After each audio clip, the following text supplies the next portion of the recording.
हज़रत जाबिर बिन समुरा रज़ियल्लाहु ताला अन्हु की रिवायत का मफ़हूम है कि नबी करीम सल्लल्लाहु अलैहि वसल्लम फ़जर की नमाज के बाद अपनी जाए नमाज पर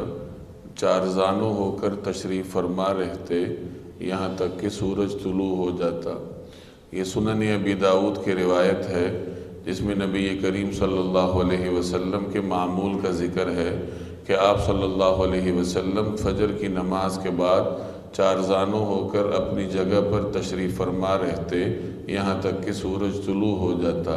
एक और रिवायत में आप सल्लल्लाहु अलैहि वसल्लम ने